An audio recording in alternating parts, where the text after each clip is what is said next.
बच्चों, तो given question में हमें ये कहा गया कि atomic and ionic radius are expressed in, यानी कि हमें 4 ऑप्शंस गिवन है जो कि 4 यूनिट्स है, मिलीमीटर, फिर उसके बाद है हमारा एंगस्ट्रॉम यूनिट, फिर सेंटीमीटर और नैनोमीटर। और हमें ये बताना है कि जो एटॉमिक और आयनिक रेडियस होएगा उन्हें हम किस यूनिट में एक्सप्रेस करेंगे।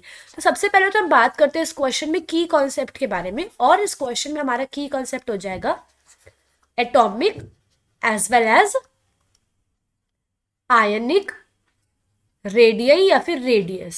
ठीक है, अब सबसे पहले तो हम एटॉमिक रेडियस की बात करते हैं, एटॉमिक रेडियस की बात करते हैं। ठीक है, हमें पता है कि कोई भी एक केमिकल एटम होता है उसमें बीच में क्या प्रेजेंट होता है, डेंस न्यूक्लियस, और उसके आसपास क्या होते हैं, शेल्स या फिर ऑर्बिट्स, और वो शेल्स या फिर ऑर्बिट्स कंटेन करते हैं ऑर्बिटल को, और जिस ऑर्बिटल में हमारा इलेक्ट्रॉन प्रेजेंट होता है। ऑर्बिटल वो स्पेस जहां पे इलेक्ट्रॉन के पाने जाने की क्षमता सबसे ज्यादा होती है। तो आउटर मोस्ट इलेक्ट्रॉन और इस न्यूक्लियस के बीच का जो डिस्टेंस होएगा ना, ये इसको कहते हैं हम एटॉमिक रेडियस। इस तरीके से हमारा डिफाइन किया जाता है एटॉमिक रेडियस।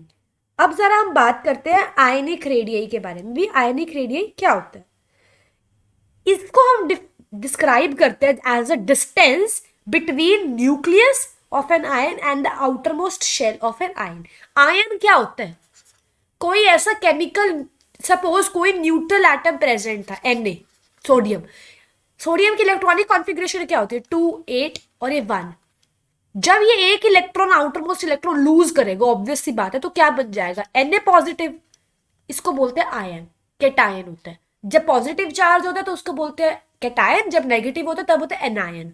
जब इलेक्ट्रॉन लूज हो जाते हैं ना स्टेबिलिटी गेन करने के लिए, ये इलेक्ट्रॉन गेन हो जाता है स्टेबिलिटी गेन करने के लिए, तब जो चार्जेस वाला स्ट्रक्चर बनता है ना उसको आयन बोलते हैं। अब इस चार्जेस वाले स्ट्रक्चर में सपोज Na की बात करते हैं, न्यूक्लियस तो प्रेजेंट होएगा ही होएगा बीच में, शेल नंबर 1 जहाँ पे 2 इलेक्ट्रॉन्स मिलेंगे हमें, और शेल नंबर 2 जहाँ पे 8 इलेक्ट्रॉन मिलेंगे। अब 1 वाला इलेक्ट्रॉन तो होएगा ही नहीं क्योंकि Na पॉजिटिव में वो वाला इलेक्ट्रॉन लूज हो गया होगा। तो इस न्यूक्लियस के बीच में और आउटर मोस्ट शेल के बीच में जो डिस्टेंस होएगा ना, जहाँ पे 8 इलेक्ट्रॉन प्रेजेंट है, उसको कहेंगे हम आयनिक रेडियस। इस तरीके से ये डिफाइन किया जाता है। अब जरा हम बात करते हैं कि रेडियस तो है, इनका यूनिट कौन सा होएगा। हम यूनिट की बात करते हैं। जनरली जो एंगस्ट्रॉम होता है, एंगस्ट्रॉम को कैसे डिनोट करते हैं, जरा हम वो देखते हैं।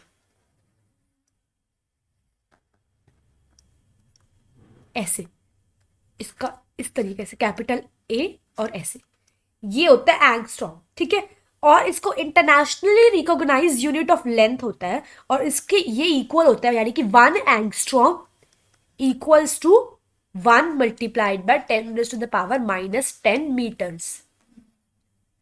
ये ध्यान रखने की बात है कि हमेशा atomic as well as ionic radius को इसी यूनिट में एक्सप्रेस किया जाता है, और ये इक्वल होता है, it is a international recognised unit. ठीक है, और इसको एक्सप्रेस किया जाता है इस तरीके से। और साथ ही साथ अगर हम, ये तो हमने मीटर में करा इसको एक्सप्रेस, अगर सपोज हमें नैनोमीटर में करना है, ठीक है, और हमें पता है कि 1 नैनोमीटर किसके इक्वल होता है, 1 मल्टीप्लाइड बाय 10⁻⁻9 मीटर। ठीक है, तो ये कैसे हो जाएगा, 0.1 नैनोमीटर, या nm भी लिख सकते हैं। ठीक है, ये इक्वल टू हो जाएगा 1 एंगस्ट्रॉम।